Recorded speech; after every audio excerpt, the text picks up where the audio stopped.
Երբ ոստիկանությունը մտավ Ազատ Շերենցի բնակարան, սեղանին գտան մի հին լուսանկար, տղամարդիկ ֆիլմի նկարահանումներից, նկարի հետի կողմում, դողդոջուն ձեռագրով, գրված էր. «Մենք չգիտեինք, որ սա մեր վերջին ժպիտն է»։ Այդ լուսանկարը թաքցրել են 30 տարի, քանի որ այն ապացուցում էր ֆիլմը եղել է մարգարեություն, ոչ թե կատակերգություն։ 4 տղամարդիկ, ովքեր ծիծաղեցրին ամբողջ երանը, մեկը մյուսի հետից անհետացան այնպես, կարծես անեծքը հետապնդում էր նրանց։ Բայց ամենաողբերգականը Ազատի ճակատագիրն էր, նա մեռավ։ Միայնության մեջ, իսկ մենք շարունակեցինք ծիծաղել Վազգենի վրա, ով էր այն անծանոթ մարդը, ով այցելեց նրան վերջին գիշերը, ինչու էր Ազատը վախենում տուն վերադառնալ, եւ ամենակարևորը, ինչու էր այդ լուսանկարը թաքցված նրա անձնական իրերի ամենախորը, կարծես մի սարսափելի գաղտնիք պահպանելու համար։ 1970-րդ թվականների երանը շնչում էր երաժշտությամբ կինոյով, փողոցներում հնչում էին Շառլ Ազնավուրի երգերը, իսկ կինոթատրոններում հերթեր էին կանգնում սովետական կոմեդիաների համար։ Այդ ոսկեդարյան տարիներին, երբ քաղաքը դեռ չէր կորցրել իր ջերմությունը, 4 երիտասարդ տղամարդիկ հանդիպեցին Հայֆիլմ ստուդիայի բակում։ Ազատ Շերենցը, Վազգեն Վաղարշյանը, Արմեն Խոստիկյանը, Արտավազդ Պելեշյանը դեռ չգիտեին, որ նրանց ընկերությունը կդառնա լեգենդ, իսկ նրանց ծիծաղը ողբերգության նախազգուշացում։ Ազատը այդ օրերին 26 տարեկան էր, բարակ, բարձրահասակ, մուգ աչքերով, որոնք միշտ փայլում էին խաղաղ հեգնանքով, նա ծխում էր Բելոմորը։ Ապրանքանիշի ծխախոտ կրում էր Սկաշվե բաճկոն, որը նրան տալիս էր ինտելեկտուալ ապստամբի տեսք, բայց այդ արտաքին հանգստության տակ թաքնված էր մի խորը անհանգստություն, որը նա ծածկում էր անընդհատ կատակներով։ Ընկերները նրան անվանում էին Ազատ փիլիսոփա, քանի որ նա կարող էր ժամերով խոսել կյանքի իմաստի մասին, իսկ հետո հանկարծ անցնել անհեթեթ պատմությունների։ Նրանք չէին նկատում, որ այդ կատակները մի տեսակ պաշտպանական զրահ էին, որի տակ թաքնված էր մի մարդ, ով սարսափելի վախենում էր միայնությունից։ 1979 թվականին ռեժիսոր Էդմոնդ Քեոսայանը որոշեց նկարահանել կատակերգություն տաքսու վարորդների մասին։ Սցենարը պարզ էր. 4 տղամարդիկ, ովքեր աշխատում են նույն տաքսու կայանում, ընկնում են տարբեր կատակերգական իրավիճակների մեջ, բայց Քեոսայանը ուզում էր ավելին, քան պարզապես կատակներ։ Նա փնտրում էր դերասաններ, ովքեր կարող էին բերել իրական կյանք էկրանին, ովքեր կարող էին ծիծաղել լալ միաժամանակ։ Երբ նա տեսավ Ազատ Շերենցին ստուդիայի բուֆետում, նա անմիջապես հասկացավ՝ սա է իր Վազգենը։ Ազատը նստած էր անկյունում, ծխում էր, պատմում էր մի պատմություն, որից ողջ սեղանը ծիծաղում էր, բայց Քեոսայանը նկատեց մի բան, որ ուրիշները չտեսան. Ազատի աչքերը չէին ծիծաղում, դրանք մնում էին սառը հեռավոր, կարծես նա դիտում էր ամեն ինչ մի անտեսանելի պատի հետից։ Ռեժիսորը մոտեցավ, առաջարկեց դեր։ Ազատը առաջին անգամ հրաժարվեց։ Ես դերասան չեմ, ասաց նա, ես պարզապես մի մարդ եմ, ով փորձում է ապրել, բայց Քեոսայանը համառ էր։ Նա տեսավ Ազատի մեջ մի բան ավելին, քան տաղանդ, նա տեսավ ցավ, որը կարող էր վերածվել արվեստի։ Նկարահանումները սկսվեցին 1971 թվականի գարնանը։ Շտապը տաքսու կայանը կառուցվեց Աբովյան փողոցում, հենց օպերայի թատրոնի մոտ։ Ազատը, Վազգենը, Արմենը, Արտավազդը դարձան անբաժանելի։ Նրանք միասին ճաշում էին, միասին ծխում էին նկարահանումների ընդմիջումներին, միասին երազում էին հանրահայտության մասին, բայց արդեն այդ օրերին սկսեցին ելալ առաջին ճաքերը։ Վազգեն Վաղարշյանը, ով խաղում էր տաքսու կայանի տնօրենի դերը, սկսեց նախանձել Ազատի ուշադրությանը։ Հանրությունը սիրում էր Ազատի անկեղծությունը, նրա կատակները, նրա ձ շարժվելու, խոսելու։ Վազգենը, ով իրեն համարում էր ավելի փորձառու դերասան, չէր կարող հաշտվել այն բանի հետ, որ մի սովորական տղա գողանում է նրա փայլը։ Նկարահանումների ժամանակ նա սկսեց փոխել իր տեքստերը, փորձելով ավելի շատ ժամանակ լինել կադրում։ Ազատը նկատում էր սա, բայց լռում էր։ Նա երբեք չէր սիրում կոնֆլիկտները, նա նախընտրում էր հեռանալ, քան կռվել, բայց այդ լռությունը կուտակվում էր նրա ներսում, ծանր քար, որը օր-օրի ավելի էր ծանրանում։ Մի օր, նկարահանումների ընդմիջումին, Ազատը նստած էր տաքսու մեջ, ծխում էր։ Օպերատոր Լոն Գրիգորյանը մոտեցավ, նստեց նրա կողքին։ Ինչու ես միշտ այդքան տխուր, երբ կամերաները չեն նկարում, հարցրեց նա։ Ազատը երկար լռեց, հետո ասաց. Գիտես, Լոն, ես երբեմն զգում եմ, որ այս ամբողջ կյանքը մի մեծ թատրոն է։ Մենք բոլորս խաղում ենք դերեր, որոնք մեզ համար գրել են ուրիշները, բայց ինչ է լինում, երբ ներկայացումը վերջանում է։ Մենք մնում ենք միայնակ, առանց դիմակների, չենք ճանաչում մեր իսկ դեմքերը։ Լոնը ցնցվեց այդ խոսքերից։ Նա առաջին անգամ տեսավ Ազատի իրական դեմքը, մի մարդու Ով խորապես կորած էր իր սեփական գոյության մեջ, բայց նա չգիտեր, թե ինչպես օգնել, նա պարզապես թփթփեց Ազատի ուսը ասաց ֆիլմը կվերջանա, բայց ընկերությունը կմնա, Ազատը ժպտաց, բայց այդ ժպիտը չհասավ նրա աչքերին, նա գիտեր, որ ընկերությունը մի փխրուն բան է, որը կարող է փշրվել առաջին փորձության ժամանակ, եւ նա սխալ չէր, տղամարդիկ ֆիլմը դուրս եկավ 1972 թվականի աշնանը, հաջողությունը գերազանցեց բոլոր սպասելիքները։ Կինոթատրոններում հերթեր էին, մարդիկ գալիս էին 2-3 անգամ դիտելու, Ազատ Շերենցը դարձավ ազգային հերոս, փողոցում նրան ճանաչում էին, երեխաները վազում էին նրա հետից, կանայք նրան ժպտում էին, բայց այդ հանրահայտությունը եկավ մի սարսափելի գնով, Ազատը սկսեց կորցնել իր անձնական տարածքը։ Նա չէր կարող գնալ խանութ առանց որ նրան շրջապատեին, նա չէր կարող նստել կաֆեում առանց որ մարդիկ մոտենային ավտոգրաֆների համար, եւ ամենավատը, նա սկսեց կորցնել իր իսկ ինքնությունը, մարդիկ չէին տեսնում Ազատ Շերենցին, նրանք տեսնում էին Վազգենին, այն զվարճալի տաքսու վարորդին։ Էկրանից նրանք ուզում էին, որ նա միշտ կատակի, միշտ ժպտա, միշտ լինի այն կերպարը, որը նրանք սիրում էին, բայց Ազատը չէր կարող միշտ կատակել, նա էր մի մարդ, ով ուներ իր ցավերը, իր վախերը, իր մենությունը, եւ երբ նա փորձում էր լինել ինքը, իրական Ազատը, մարդիկ հիասթափվում էին, դու այլ ես էկրանին, ասում էին նրանք, այդ խոսքերը խոցում էին նրան ավելի խորը, քան ցանկացած դանակ։ 1973 թվականին Ազատը հանդիպեց Լուսինե Ավագյանին, նա էր երիտասարդ դերասանուհի, ով նոր էր ավարտել Թատերական ինստիտուտը, Լուսինեն էր գեղեցիկ, խելացի, ամենակարևորը նա տեսնում էր Ազատին այնպես, ինչպես նա իսկապես էր, նա չէր ուզում, որ նա կատակի, նա չէր ուզում, որ նա լինի Վազգենը, նա սիրում էր Ազատին, այն լուռ, մտածող, խորապես վիրավոր մարդուն, ով թաքնված էր հանրահայտության դիմակի տակ, նրանք սկսեցին հանդիպել գաղտնի, Ազատը վախենում էր, որ եթե մարդիկ իմանան նրանց հարաբերությունների մասին, նրանք կսկսեն միջամտել, կսկսեն դատել, կսկսեն ստեղծել սկանդալներ։ Նա ուզում էր պահպանել այդ փոքրիկ երջանկությունը, այդ փոքրիկ անկյունը, որտեղ նա կարող էր լինել ինքը։ Նրանք հանդիպում էին Լուսինեի փոքրիկ բնակարանում Կոմիտասի պողոտայում, այնտեղ, այդ երկու սենյակում, Ազատը գտնում էր խաղաղություն, նա կարող էր խոսել իր վախերի մասին, իր երազանքների մասին, իր ցավի մասին, Լուսինեն լսում էր չէր դատում, նա պարզապես բռնում էր նրա ձեռքը ասում, ես այստեղ եմ, եւ այդ երեք բառերը Ազատի համար նշանակում էին ավելին, քան ցանկացած փառք կամ հանրահայտություն, բայց երջանկությունը երկար չտեց։ 1974 թվականի ձմռանը Վազգեն Վաղարշյանը պատահաբար տեսավ Ազատին Լուսինեին միասին, նա անմիջապես հասկացավ, որ սա նրա հնարավորությունն է վրեժ լուծելու, Վազգենը միշտ նախանձել էր Ազատին, հիմա նա ուներ զենք, նա սկսեց տարածել լուրեր, որ Լուսինեն օգտագործում է Ազատին իր կարիերայի համար, որ նա փորձում է դառնալ հայտնի նրա անվան միջոցով, այդ լուրերը արագ տարածվեցին Երանի արվեստի շրջանակներում, մարդիկ սկսեցին խոսել, նայել, դատել, Ազատը զգաց, թե ինչպես է նրա փոքրիկ երջանկությունը փշրվում նրա ձեռքերի մեջ, նա փորձեց պաշտպանել Լուսինեին, բայց ինչքան ավելի էր նա խոսում, այնքան ավելի էին մարդիկ համոզվում, որ լուրերը ճիշտ են, Լուսինեն չդիմացավ ճնշմանը, նա ասաց Ազատին, որ նրանք պետք է ժամանակ առնեն, որ ամեն ինչ հանգստանա։ Բայց երկուսն էլ գիտեին, որ սա վերջն է, Ազատը հեռացավ այդ բնակարանից վերջին անգամ ձմեռային գիշերը, ջունը թափվում էր, նա քայլում էր փողոցներով ժամերով, թույլ չտալով, որ ցուրտը թմրեցնի նրա ցավը, նա վերադարձավ իր սեփական բնակարան, որը հանկարծ թվաց անհամեմատ ավելի դատարկ, քան երբե։ 1975 թվականին Ազատը փորձեց վերադառնալ աշխատանքի, նրան առաջարկեցին դեր նոր ֆիլմում, բայց դա նորից էր կատակերգական դեր, նորից էր Վազգենի տիպի կերպար, նա հրաժարվեց, ես ուզում եմ խաղալ ինչ-որ այլ բան, ասաց նա ռեժիսորին, ես ուզում եմ ցույց տալ, որ կարող եմ ավելին, քան պարզապես ծիծաղեցնել մարդկանց, բայց ռեժիսորը թոթվեց գլուխը, Ազատ, մարդիկ քեզ սիրում են այնպիսին, ինչպիսին դու ես, ինչու՞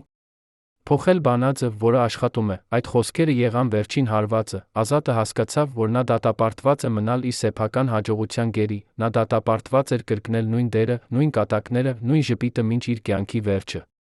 Եվ այդ գիտակցումը սկսեց սպանել նրան ներսից, նա սկսեց խմել, առաջին անգամ դա էր պարզապես մի բաժակ կոնյակ երեկոյան, որպեսզի քնի, հետո դա դարձավ 2 բաժակ, հետո կես շիշ, հետո ամբողջ շիշը, ընկերները նկատեցին փոփոխությունը, Արմեն Խոստիկյանը փորձեց խոսել նրա հետ, Ազատ, դու քեզ ոչնչացնում ես, ասաց նա, բայց Ազատը միայն ծիծաղեց այդ դառը, դատարկ ծիծաղով, որը այլս ոչինչ ընդհանուր չուներ նրա էկրանային ժպիտի հետ, ես արդեն ոչնչացված եմ, ասաց նա, ես ոչնչացվեցի այն օրը, երբ դարձա Վազգենը, 1976 թվականի գարնանը Ազատին հրավիրեցին մասնակցելու հեռուստահաղորդման, դա էր ուղիղ եթեր, նրանից ակնկալում էին, որ նա կլինի զվարճալի, կպատմի կատակներ, կերքի երգեր։ բայց այդ երեկո Ազատը եկավ։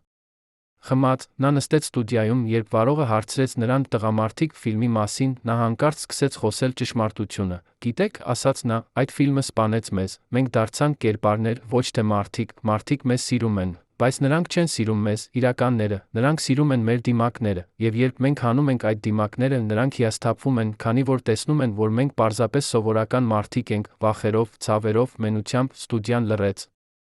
Վարողը փորձեց փոխել թեման, բայց Ազատը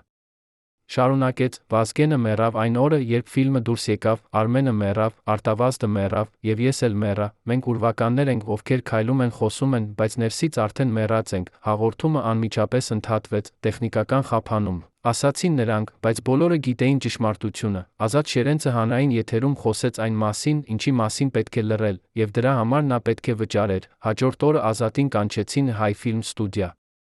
Տնօրեն Գորգ Դանելյանը նստած էր իր գրասենյակում նայում էր Ազատին սառը, անկարեկից հայացքով, Ազատ, ասաց նա, դու շատ հեռու գնացիր, դու ամբողջ ստուդիան ամոթի մատնեցիր, մենք քեզ տվեցինք ամեն ինչ, հանրահայտություն, փող, սեր, եւ դու ինչպես շնորհակալություն ես հայտնում։ Հարբած ելույթներով հեռուստատեսությամբ, Ազատը լռում էր, նա գիտեր, որ ցանկացած բացատրություն անօգուտ կլինի, Դանելյանը շարունակեց, մենք որոշել ենք, որ դու պետք է ժամանակ առնես, հանգստացիր, բուժվիր, գալ, երբ պատրաստ կլինես նորից լինել պրոֆեսիոնալ, Ազատը հասկացավ, թե ինչ է սա նշանակում, սա էր փափուկ արգելք, սա էր վերջը, նա ոտքի ելավ դուրս եկավ առանց բառ ասելու, նա քայլեց ստուդիայի միջանցքներով, որտեղ մի ժամանակ նա եղել էր աստղ, հիմա նա էր պարզապես մի ստվեր, որին բոլորը խուսափում էին նայել։ 1977 թվականին Ազատ Շերենցը գործնականում անհետացավ հանրային կյանքից, նա ապրում էր իր փոքրիկ բնակարանում Մաշտոցի պողոտայում, շատ քչերը գիտեին, թե ինչ է կատարվում այնտեղ, նրա հին ընկերները փորձեցին կապ պահպանել, բայց Ազատը հեռացավ բոլորից, նա չէր պատասխանում։ Հեռախոսազանգերին չէր բացում դուռը, երբ նրանք գալիս էին, նա փակվեց իր սեփական աշխարհում, մի մութ, լուռ աշխարհում, որտեղ միակ ընկերները շիշերն էին, հին լուսանկարները, նա նստում էր ժամերով նայում էր այդ լուսանկարներին, տղամարդիկ, ֆիլմի նկարահանումներից 4 երիտասարդ տղամարդիկ, ովքեր ժպտում էին կամերային, չգիտենալով, թե ինչ ճակատագիր է սպասում նրանց, Ազատը հիշում էր այդ օրերը, արոտ, լի հույսով, երբ ամեն ինչ թվում էր հնարավոր, եւ հիմա, նայելով այդ լուսանկարներին, նա զգում էր անսահման ցավ, վեր այդ երիտասարդ մարդը լուսանկարում, որ էր նա գնացել, ինչպես էր Ազատ Շերենցը վերածվել այս ստվերի, այս ուրվականի, մի գիշեր, 1978 թվականի ձմռանը, Ազատի դուռը թակեցին, նա չէր սպասում այցելուների։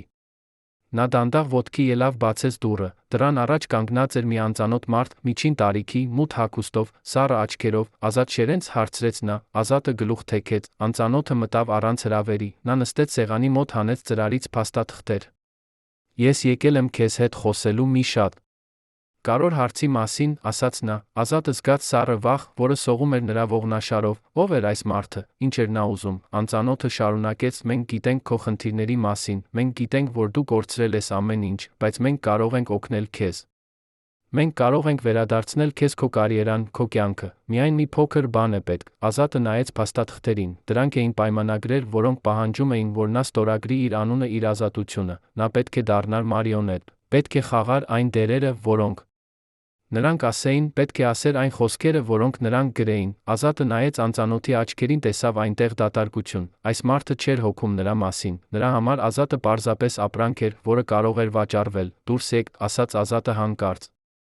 Անծանոթը ժպտաց, սառը, անկեղծ ժպիտով, մտածիր այդ մասին, ասաց նա թողեց փաստաթղթերը սեղանին, երբ նա հեռացավ, Ազատը նստեց նայեց այդ թղթերին, նա գիտեր, որ եթե ստորագրի, նա կվերադառնա, բայց կվերադառնա որպես ստրուկ, եւ եթե չստորագրի, նա կմնա այստեղ, այս մութ բնակարանում մինչ վերջը, որ ճանապարհն էր ավելի վատը, նա չգիտեր պատասխանը, 1979 թվականի գարնանը Արմեն Խոստիկյանը մահացավ սրտի կաթվածից, նա էր առաջինը 4-ից, ով հեռացավ, Ազատը գնաց թաղմանը, նա կանգնեց հեռվից նայեց, թե ինչպես են իջեցնում դագաղը գետնի մեջ, նա չէր կարող մոտենալ, չէր կարող խոսել ուրիշների հետ, նա զգում էր, որ սա նրա թաղումն է, մի մասը նրանից մեռավ այդ օրը Արմենի հետ միասին, երբ ամբոխը սկսեց ցրվել, Վազգեն Վաղարշյանը մոտեցավ Ազատին։ Նրանք չէին խոսել։ Տարիներ, Վազգենը նայեց Ազատին, տեսավ, թե ինչպես է նա փոխվել, այլս չկար այն երիտասարդ, փայլուն տղան, դրա փոխարեն կանգնած էր մի կոտրված մարդ, ում աչքերը լի էին անհույս ցավով, Ազատ, ասաց Վազգենը, ես ցավում եմ։ Ազատը նայեց նրան մի վայրկյան, Վազգենը տեսավ նրա աչքերում մեղադրանք, բայց Ազատը ոչինչ չասաց, նա պարզապես շրջվեց հեռացավ, թողնելով Վազգենին կանգնած գերեզմանատան մեջ իր սեփական մեղքի հետ։ Վազգենը հասկացավ այդ պահին, որ նա էր մեղավոր, նրա նախանձը, նրա փոքրոգությունը, նրա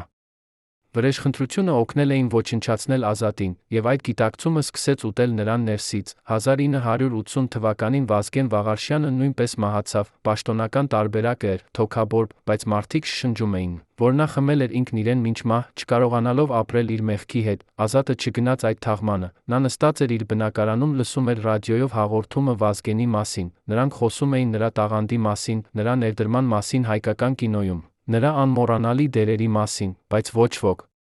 չխոսեց ճշմարտության մասին, ոչ ոք չասաց, թե ինչպես էր Վազգենը ոչնչացրել իր ընկերոջը նախանձի պատճառով, ոչ ոք չասաց, թե ինչպես էր նա ապրել իր վերջին տարիները, լի ափսոսանքով, ինքնամեղադրանքով։ Ազատը անջատեց ռադիոն, նա զգաց տարօրինակ դատարկություն։ Երկու նրա ընկերներից արդեն չկային, եւ նա գիտեր, որ շուտով կգա նա իր հերթը, բայց նա չէր վախենում մահից, նա վախենում էր ապրելուց, այս անվերջ անիմաստ գոյությունից, որտեղ ամեն օր էր նույնը, ամեն օր էր մի փոքր ավելի դատարկ, քան նախորդը։ 1981 թվականի աշնանը Ազատ Շերենցը ստացավ նամակ, դա էր անանուն նամակ, առանց ետադարձ հասցեի, ներսում էր մի թերթիկ, որի վրա գրված էր՝ «Դու հաջորդն ես, անեծքը չի ներում, ֆիլմը գիտեր ճշմարտությունը, դուք բոլորդ պետք է հեռանաք մեկը մյուսի հետից, եւ դու վերջինն ես, ով կմնա միայնության մեջ, ճիշտ այնպես, ինչպես դու վաստակեցիր»։ Ազատը կարդաց այդ տողերը, զգաց, թե ինչպես է սառը ձեռքը սեղմում նրա սիրտը, ով էր ուղարկել այս նամակը, ինչպես էին նրանք գիտեում նրա ամենախորը վախերի մասին։ Նա նայեց պատուհանից դեպի փողոց, Երանը շարունակում էր ապրել իր կյանքով, մարդիկ քայլում էին, մեքենաներ անցնում էին, երեխաներ խաղում էին, բայց Ազատի համար այդ աշխարհը արդեն էր օտար, նա էր ուրվական, ով նայում էր կյանքին ապակու հետից։ Չկարողանալով դիպչել դրան, նա վերցրեց այդ նամակը, այրեց այն, բայց խոսքերը մնացին նրա գլխում, այրում էին նրա միտքը, հետապնդում էին նրան ցերեկ ու գիշեր։ Անեծքը, արդյոք իսկապես կար անեծք, թե՞ սա պարզապես էր նրանց սեփական ընտրությունների արդյունքը, այն ընտրությունների, որոնք նրանք արեցին, երբ ընտրեցին փառքը ճշմարտության փոխարեն, երբ ընտրեցին դիմակները իրենց իսկական դեմքերի փոխարեն։ 1982 թվականի ձմռանը Արտավազդ Պելեշյանը գտնվեց մեռած իր ստուդիայում, պաշտոնական տարբերակը էր, դժբախտ պատահար, բայց ովքեր գիտեին ճշմարտությունը, նրանք շշնջում էին այլ բան, Արտավազդը չէր կարողացել ապրել այն ճնշման տակ, որը եկավ հանրահայտությունից, նա ընտրեց հեռանալ իր սեփական պայմաններով։ Ազատը լսեց այս լուրը ռադիոյից, նա նստած էր իր բնակարանում, երբ հաղորդավարը ասաց Արտավազդի անունը, ամեն ինչ նրա շուրջը կանգ առավ, ժամանակը սառեց, շունչը կանգ առավ, սիրտը դադարեց զարկել, հիմա նա էր միակը, ով մնացել էր։ 4-ից միայն նա էր դեռ ողջ, եւ այդ գիտակցումը ավելի ծանր էր, քան ցանկացած մահ, նա էր վերջինը, ով պետք է կրեր այս անեծքի ծանրությունը, ով պետք է հիշեր նրանց բոլորին, ով պետք է ապրեր այս անտանելի մենության մեջ։ Նա ոտքի ելավ, գնաց դեպի հայելին։ Նա նայեց իր անդրադարձին։ Չճանաչեց այն մարդուն, ով նայում էր նրան ետ, ով էր սա, որ էր գնացել Ազատ Շերենցը, այն երիտասարդ տղան, ով երազում էր փոխել աշխարհը իր արվեստով, մնացել էր միայն ստվեր, միայն դատարկ թաղանթ, որի միջով փչում էր քամին։ 1983 թվականի գարնանը Ազատ Շերենցը վերջին անգամ դուրս եկավ իր բնակարանից, նա քայլեց Երանի փողոցներով, որոնք մի ժամանակ եղել էին նրա թագավորությունը, բայց հիմա ոչ ոք չէր ճանաչում նրան, նա էր պարզապես մեկ ծեր մարդ, ով կորած էր իր սեփական հիշողությունների մեջ։ Նա հասավ Հայֆիլմ ստուդիա, Բահակը չէր ճանաչել նրան, չէր ուզում թողնել ներս։ Ես Ազատ Շերենցն եմ, ասաց նա։ Բահակը նայեց նրան կասկածանքով։ Ազատ Շերենցը մեռել է տարիներ առաջ, ասաց նա։ Այդ խոսքերը հարվածեցին Ազատին ավելի ուժգին, քան ցանկացած ֆիզիկական հարված։ Նա հասկացավ, որ մարդկանց համար նա արդեն մեռած էր։ Նա դարձել էր ուրվական, հիշողություն, լեգենդ, բայց ոչ իրական մարդ։ Նա շրջվեց, հեռացավ, նա քայլեց ժամերով, մինչ հասավ Հրազդան գետի ափը։ Նա նստեց այնտեղ, նայեց ջրին, որը հոսում էր անդադար, տանելով իր հետ ամեն ինչ՝ հիշողություններ, երազանքներ, ցավեր։ Նա մտածեց իր կյանքի մասին, այն ընտրությունների մասին, որոնք նա արեց, այն մարդկանց մասին, ովքերին նա կորցրեց։ Եվ նա հասկացավ, որ ամենամեծ անեծքը չէր ֆիլմը, ամենամեծ անեծքը եղել էր նրանց սեփական վախը, վախը լինել իրենք, վախը ցույց տալ իրենց իսկական դեմքերը, վախը ապրել իրական կյանք։ Նրանք ընտրեցին դիմակները, այդ դիմակները դարձան նրանց բանտը։ Երբ Արը մայր մտավ, Ազատը վերադարձավ։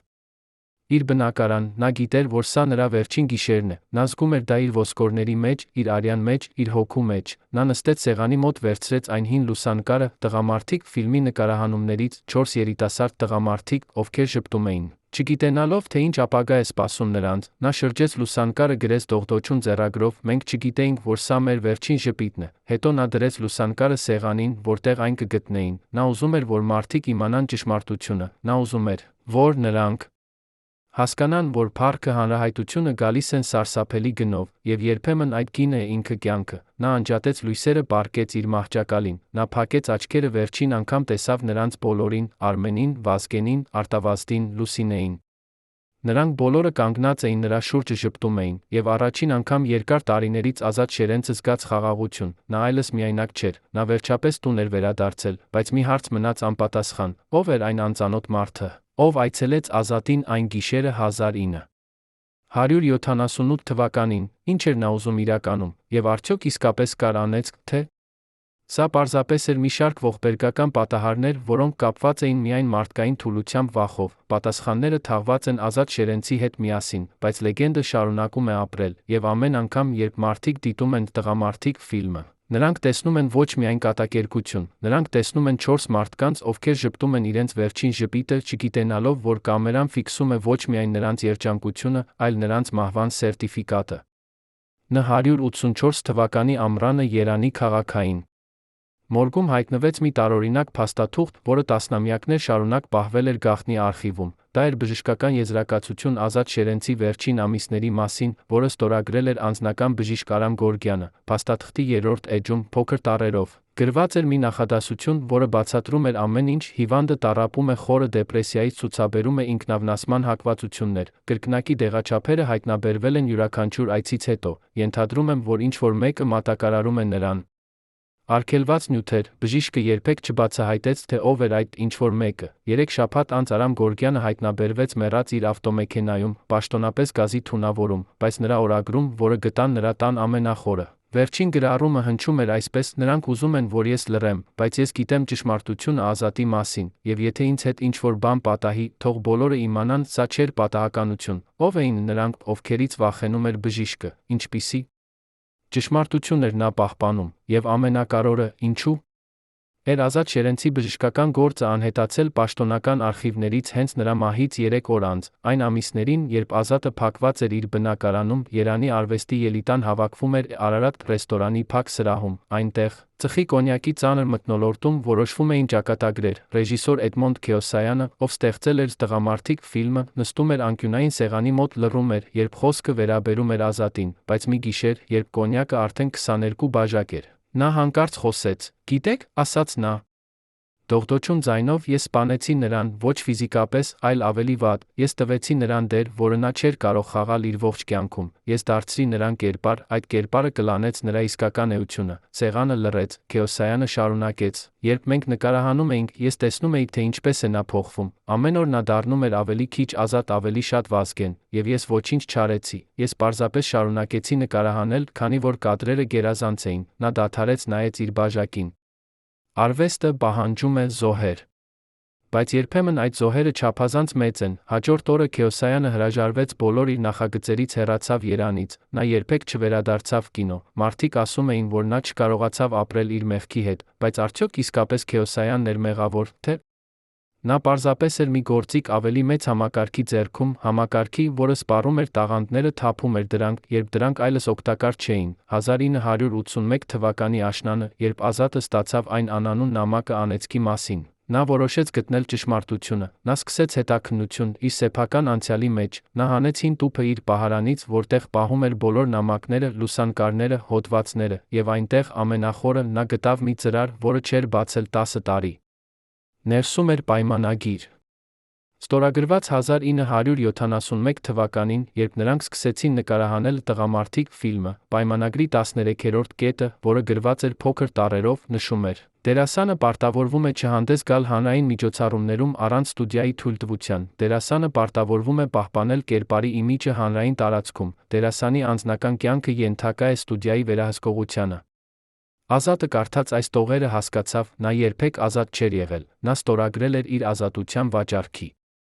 Պայմանագիրը այն օրը, երբ համաձայնվեց խաղալ Վազգենի դերը, բայց ամենասարսափելին այն էր, որ պայմանագրի վերջում ձեռագրով ավելացված էր մի նախադասություն. պայմանագիրը գործում է մինչ դերասանի կյանքի վերջ, ով էր գրել այդ տողը, ով էր որոշել, որ Ազատ Շերենցը պետք է մնա Վազգենը մինչ իր վերջին շունչը։ Այդ գիշեր Ազատը չքնեց, նա նստեց իր սեղանի մոտ, սկսեց գրել նամակ, ուղղված բոլոր նրանց, ովքեր սիրել էին «Տղամարդիկ» ֆիլմը։ Նամակը սկսվում էր այսպես. «Սիրելի ընկերներ, դուք ճանաչում եք ինձ որպես Վազգեն։ Բայց ես երբեք չեմ եղել Վազգեն, ես եղել եմ Ազատ Շերենց, մի սովորական մարդ, ով ուներ երազանքներ, վախեր, սերեր, բայց այդ մարդը մեռավ այն օրը, երբ կամերաները սկսեցին նկարել, եւ այն, ինչ մնաց, էր միայն դատարկ թաղանթ, որի վրա դուք նկարեցիք ձեր սեփական երակայությունները»։ Նա գրեց 10 էջ, պատմելով իր ողջ ցավի, իր մենության, իր հուսահատության մասին։ Նա գրեց այն մասին, թե ինչպես էր համակարգը կոտրել նրան, ինչպես էր հանրահայտությունը դարձել նրա բանտը, ինչպես էր նա կորցրել ամեն ինչ, փորձելով պահպանել մի կեղծ իմիջ։ Երբ նա ավարտեց, Արը արդեն ծագում էր։ Նա դրեց նամակը ծրարի մեջ, գրեց հասցե Երանի հեռուստաընկերություն, բայց երբ նա պատրաստվում էր դուրս գալ այն ուղարկելու, նա լսեց թակոց դռանը, նա բացեց, տեսավ երկու տղամարդկանց մութ կոստյումներով, սառը դեմքերով։ Ազատ Շերենց հարցրեց նրանցից մեկը։ Ազատը գլուխ թեքեց. «Մենք եկել ենք ձեզ հետ խոսելու, կարող ենք մտնել»։ Ազատը զգաց, որ սա վերջն է, բայց նա այլևս չէր վախենում, նա թողեց նրանց մտնել։ Տղամարդիկը նստեցին սեղանի մոտ, մեկը դուրս հանեց փաստաթղթեր։ «Պարոն Շերենց», ասաց նա, «մենք ներկայացնում ենք Մշակույթի նախարարությունը, մեզ հայտնի է դարձել, որ դուք պլանավորում եք հրապարակել որոշ տեղեկություններ, որոնք կարող են վնասել հայկական կինոյի հեղինակությանը։ Մենք եկել ենք ձեզ զգուշացնելու, սա լուրջ սխալ կլինի»։ Ազատը նայեց նրանց, հանկարծ ծիծաղեց, այն դառը, հիստերիկ ծիծաղով, որը նա չէր ծիծաղել տարիներ։ «Վնասել հեղինակությանը», կրկնեց նա, «եւ ինչ կարծիք ունեք, թե ինչ արեցիք դուք ինձ հետ։ Դուք վերցրիք մի երիտասարդ մարդու, վերածեցիք նրան ապրանքի, դուք վաճառեցիք նրա դեմքը, նրա անունը, նրա հոգին, եւ երբ նա այլևս օգտակար չէր, դուք նրան նետեցիք, ինչպես օգտագործված թղթի կտոր»։ Տղամարդիկը փոխանակեցին նայվածքներ։ Երկրորդը խոսեց. «Պարոն Շերենց, մենք հասկանում ենք ձեր հուզմունքը, բայց դուք պետք է հասկանաք, կան ավելի մեծ շահեր, քան ձեր անձնական զգացմունքները։ Հայկական կինոն պետք է պաշտպանված լինի, եւ եթե դուք շարունակեք այս ուղղությամբ, մենք ստիպված կլինենք ձեռնարկել միջոցներ»։ Ազատը զգաց սառը ցասումը, որը բորբոքվում էր նրա ներսում։ «Ինչ միջոցներ», հարցրեց նա, «դուք ինչ կարող եք անել ինձ, ինչ արդեն չեք արել, դուք արդեն վերցրիք ինձանից ամեն ինչ»։ Առաջին տղամարդը ժպտաց սառը, սպառնալից ժպիտով. «Ոչ ամեն ինչ, պարոն Շերենց, դեռ կան բաներ, որոնք կարող են կորչել, օրինակ, ձեր հիշողությունը։ Մարդիկ կարող են մոռանալ Ազատ Շերենցին, կամ ավելի վատ, նրանք կարող են հիշել նրան որպես խենթ, որպես ալկոհոլիկ, որպես մարդ, ով կորցրեց իր միտքը»։ Նա դադարեց, նայեց Ազատի աչքերին. «Ընտրությունը ձերն է»։ Երբ տղամարդիկը հեռացան, Ազատը նստեց, նայեց այն նամակին, որը գրել էր։ Նա հասկացավ, որ եթե ուղարկի այն, նա կդառնա թիրախ, նրանք կոչնչացնեն նրա հիշողությունը, կվերածեն նրան լեգենդի, խենթ դերասանի, ով չկարողացավ տանել հանրահայտությունը, բայց եթե չուղարկի, նա կմնա լուռ։ Ճշմարտությունը կթաղվի նրա հետ միասին։ Նա վերցրեց նամակը, դանդաղ պատռեց այն, կտորները ընկան գետնին, ինչպես ձյունի փաթիլներ։ Նա հասկացավ, որ նա արդեն պարտվել է, համակարգը ավելի ուժեղ էր, քան մեկ մարդը, եւ նա չուներ ուժ կռվելու։ Նա միայն ուներ ուժ հեռանալու, բայց նախքան հեռանալը, նա ուզում էր թողնել մի նշան, մի ապացույց, որ նա գոյություն է ունեցել, որ նա փորձել է դիմադրել։ Նա վերցրեց այն հին լուսանկարը «Տղամարդիկ» ֆիլմից, գրեց դրա հետի կողմում. «Մենք չգիտեինք, որ սա մեր վերջին ժպիտն է»։ Այդ լուսանկարը կլիներ նրա վկայությունը, նրա վերջին խոսքը աշխարհին։ 1982 թվականի ձմռանը, երբ Արտավազդ Պելեշյանը մահացավ, Ազատը որոշեց այցելել թաղման արարողությանը։ Նա գիտեր, որ սա կլինի նրա վերջին հանրային ելույթը։ Նա հագնվեց իր լավագույն կոստյումով։ Այն կոստյումը, որը կրել էր «Տղամարդիկ» ֆիլմի պրեմիերայի ժամանակ, երբ նա հասավ գերեզմանատուն, այնտեղ արդեն հավաքված էին հարյուրավոր մարդիկ, բայց երբ նրանք տեսան Ազատին, մի տարօրինակ լռություն տիրեց, մարդիկ նայում էին նրան, բայց ոչ ոք չէր մոտենում, նրանք տեսնում էին ուրվական, տեսնում էին ստվեր, տեսնում էին հիշողություն, բայց ոչ իրական մարդ։ Ազատը քայլեց դեպի դագաղը, նա նայեց Արտավազդի դեմքին, խաղաղ, հանգիստ, վերջապես ազատ, եւ նա նախանձեց նրան։ Նա նախանձեց այն խաղաղությանը, որը գալիս է մահից։ Նա հակվեց շշնջաց. «Դու երջանիկ ես, եղբայր, դու վերջապես ազատվեցիր»։ Հետո նա շրջվեց, տեսավ Վազգեն Վաղարշյանի որբայրին, Ծիրանույշ Վաղարշյանին։ Նա կանգնած էր հեռվից նայում էր Ազատին արցունքոտ աչքերով։ Ազատը մոտեցավ նրան. «Ծիրանույշ», ասաց նա։ «Ես ցավում եմ Վազգենի համար, նա լավ մարդ էր»։ Ծիրանույշը նայեց նրան, հանկարծ բռնեց նրա ձեռքը։ «Ազատ», ասաց նա դողդոջուն ձայնով, Վազգենը մինչ վերջ ափսոսում էր։ Նա ինձ ասաց իր վերջին օրերին, որ նա ոչնչացրեց քեզ իր նախանձի պատճառով։ Նա ուզում էր ներողություն խնդրել, բայց չգիտեր, թե ինչպես։ Ազատը զգաց, թե ինչպես է արցունքը բարձրանում նրա աչքերում։ «Ասա նրան, որ ես ներում եմ», ասաց նա, «ասա նրան, որ մենք բոլորս եղանք զոհեր նույն համակարգի»։ Երբ արարողությունը վերջացավ, Ազատը մնաց գերեզմանատանը միայնակ։ Նա քայլեց շարքերի միջով, կարդալով անունները, մարդիկ, ովքեր մի ժամանակ եղել էին հայտնի, բայց հիմա մոռացված։ Նա հասավ մի թարմ գերեզման, Արամ Գորգյանի, իր բժշկի գերեզմանը։ Նա կանգ առավ այնտեղ, կարդաց տապանաքարի վրա գրված բառերը՝ նվիրված բժիշկ, սիրող հայր, ազնիվ մարդ, բայց Ազատը գիտեր ճշմարտությունը։ Արամը չէր մեռել պատահականությամբ, նա մեռավ, քանի որ գիտեր չափազանց շատ, նա մեռավ, քանի որ փորձեց պաշտպանել Ազատին, եւ այդ գիտակցումը ավելի ծանր էր, քան ցանկացած քար։ Ազատը ծնրադրեց գերեզմանի մոտ, շշնջաց. «Ներիր ինձ, Արամ, ես չարժանի էի քո զոհողությանը»։ Նա նստեց այնտեղ երկար, մինչ ալը սկսեց մայր մտնել։ Երբ նա վերջապես ոտքի ելավ, նա զգաց, որ ինչ-որ բան փոխվել է նրա ներսում։ Նա այլևս չէր վախենում։ Նա հասկացավ, որ մահը չէր վերջը։ Մահը էր ազատագրումը, եւ նա պատրաստ էր այդ ազատագրմանը։ Երբ Ազատը վերադարձավ իր բնակարան, նա տեսավ, որ դուռը բաց է։ Նա մտավ զգուշությամբ։ Ներսում, նստած սեղանի մոտ, էր մի կին, միջին տարիքիս, հագուստով, հոգնած դեմքով։ Ազատը ճանաչեց նրան անմիջապես։ Սա էր Լուսինե Ավագյանը, կինը, ում նա սիրել էր տարիներ առաջ։ Լուսինե, ասաց նա անհավատալիորեն։ Կինը շրջվեց, նայեց նրան։ Նրա աչքերը լի էին արցունքներով։ Ազատ, ասաց նա, ես լսեցի Արտավազդի մասին, եւ ես հասկացա, որ դու հաջորդն ես։ Ես չէի կարող թույլ տալ, որ դու մեռնես առանց իմանալու ճշմարտությունը։ Ազատը նստեց նրա դիմաց։ Ինչ ճշմարտություն, հարցրեց նա։ Լուսինեն վերցրեց իր պայուսակից մի ծրար, դրեց սեղանին։ Սա է ճշմարտությունը, ասաց նա։ Սա է պատճառը, թե ինչու մենք բաժանվեցինք։ Սա է պատճառը, թե ինչու քո կյանքը ոչնչացվեց։ Ազատը բացեց ծրարը։ Ներսում էին լուսանկարներ Լուսինեի Վազգեն Վաղարշյանի միջ, լուսանկարներ, որոնք ցույց էին տալիս նրանց միասին ռեստորաններում, կինոթատրոններում, պարկերում։ Ազատը զգաց, թե ինչպես է նրա աշխարհը փլատակվում։ Դու Վազգենի հետ նա չկարողացավ ավարտել նախադասությունը։ Լուսինեն գլուխ թեքեց. «Ոչ այնպես, ինչպես դու մտածում ես», ասաց նա։ Վազգենը շանտաժի էր ենթարկում ինձ։ Նա ասաց, որ եթե ես չհեռանամ քեզանից, նա կհրապարակի տեղեկություններ իմ ընտանիքի մասին, տեղեկություններ, որոնք կոչնչացնեին իմ հոր կարիերան։ Ես ստիպված էի ընտրել, եւ ես ընտրեցի իմ ընտանիքը։ Նա դադարեց, նայեց Ազատի աչքերին, բայց ամեն օր ես ապրում էի այդ ընտրության հետ։ Ամեն օր ես մտածում էի քո մասին, հարցնում էի ինձ. արդյոք դու ներում ես